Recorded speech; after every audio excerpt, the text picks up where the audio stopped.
इस राज्य का दुर्भाग्य है कि हमारे ऐसे माननीय मुख्यमंत्री जी, जब जल का स्तर नीचे आने लगता है तो सरकार समीक्षा करने लगती है, और जब जब बाढ़ की स्थिति बनी थी उस समय सरकार सो रही थी। काम सिर्फ विपक्ष के जितने भी दल के जो नेता हैं, पदाधिकारी हैं, कार्यकर्ता हैं, जमीनी स्तर पे देखा जाए तो विपक्ष के लोग ही, इंडिया गठबंधन के लोग ही जनता के साथ थे और उनको मदद पहुंचा रहे थे। सरकार सो रही थी। और सरकार के तो लोग कह रहे हैं कि नेता प्रतिपक्ष से ट्वीट कर रहे हैं, कह कुछ रहे हैं, कर कुछ रहे हैं। तो नेता प्रतिपक्ष अपना फर्ज निभा रहे हैं, ट्वीट करेंगे, मीडिया के माध्यम से आवाज उठाएंगे, सोशल मीडिया पे हम लोग बात करेंगे, आपके सामने करेंगे, हम बाढ़ पीड़ितों के पास हम जा रहे हैं, हमारे कार्यकर्ता जा रहे हैं।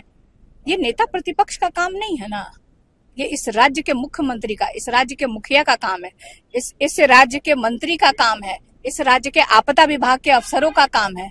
और अगर ये काम उनसे नहीं हो रहा है तो आप इस्तीफा दे करके नेता प्रतिपक्ष को सौंप दीजिए गड्डी, और तब अगर वो काम ना करे फिर आप उनके ऊपर प्रश्न उठाइएगा। कल मुंगेर में देखा गया है कि राजद के नेता को गोली मारी गई है, कैसे देखिए, हम लोग लॉ एंड ऑर्डर की बात हमेशा उठाते आए हैं, लेकिन ये सरकार, जब लॉ एंड ऑर्डर की बात होती है, कल मुंगेर में घटना घटी, हमारे एक कार्यकर्ता को गोली लगी। आज अभी 1 घंटे पहले आप देखिए, हमारे पाटलिपुत्र क्षेत्र में बीटा आता है, वहां हमारे एक कार्यकर्ता को गोली मार दी गई है। मोटर सवार, जैसे वहां पे घटना घटी, बाइक पे 2 लोग आए और गोली मार के चले गए, वैसे यहाँ पे भी बाइक पे आए और गोली मार के चले गए। अब आप हमसे प्रश्न पूछ रहे हैं और हम सरकार से प्रश्न पूछ रहे हैं कि लॉ एंड ऑर्डर की स्थिति अच्छी नहीं है, प्रशासन नाम की कोई चीज नहीं बची है, मुख्यमंत्री के हाथ से सब कुछ निकल गया है। आखिर इस राज्य के जो होम मिनिस्टर हैं वो तो माननीय आदरणीय हमारे जो मुख्यमंत्री हैं नीतीश कुमार जी हैं, तो प्रश्न तो हम उन्हीं से पूछेंगे ना। मुन्ना शुक्ला को उम्र कैद की सजा सुना दी गई है। वैशाली से आरजेडी के जो है उम्मीदवार थे, कैसे देखते हैं इसको? देखिए, लोकसभा में वो हमारे दल में शामिल हुए थे और हमारे दल के उम्मीदवार भी थे, और क्योंकि बहुत पुराना मामला था, ये ब्रज बिहारी जी से जुड़ा हुआ मामला था, और इसमें सुप्रीम कोर्ट से ऑर्डर आया है, और क्योंकि कोर्ट का मामला है तो बहुत केस की जानकारी मुझे है भी नहीं और टीका टिप्पणी करना संभव नहीं है।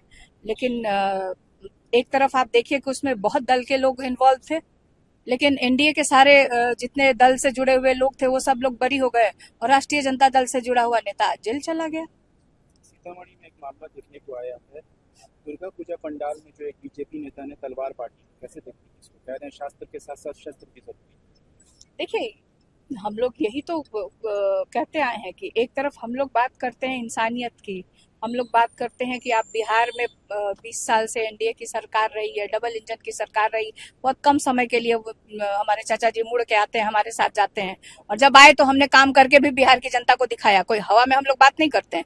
हमने जो वादा किया था, नेता प्रतिपक्ष ने जो जनता से वादा किया था कि जब वो उनको कुर्सी मिलेगी या कोई उनको जिम्मेदारी मिलेगी तो वो 10 लाख बेरोजगारों को रोजगार देने का, नौकरी देने का, सरकारी नौकरी, प्राइवेट इंस्टीट्यूशन में नहीं बात की थी, देने का काम करेंगे। और लगभग हम लोगों को मौका मिला तो हम लोगों ने, नेता प्रतिपक्ष ने करके दिखाया। 3-3.5 लाख नियुक्ति पत्र उसी थके हुए मुख्यमंत्री से, जो मुख्यमंत्री कहते थे कि कहाँ से करेगा, अपने बाप के घर से लाएगा, तो हम लोग अपने बाप के घर से लाके नौकरी तो दे दिए 3.5 लाख का। अभी आपकी डबल इंजन की सरकार है, क्या कर रही है ये सरकार?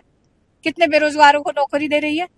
कितने अभी डबल इंजन, आप बताइए, तीसरी बार देश के प्रधानमंत्री को मौका दिया देश की जनता ने, आपको यहाँ इतनी सीटें आपको जिता देती है, आप कितने फैक्ट्री लगाए बिहार में?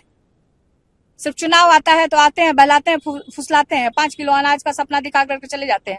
मैं आपके माध्यम से मैं जनता को बताना चाहती हूँ कि 2014 के पहले राशन के नाम पे लोगों को चीनी, सूजी, मैदा, तेल तक दिया जाता है। आज सिर्फ मात्र 5 किलो अनाज पे लोगों को बहला फुसला रही है ये सरकार। तो जनता को जागरूक होना पड़ेगा, समझना पड़ेगा कि इनके कथनी और करनी में बहुत फर्क है।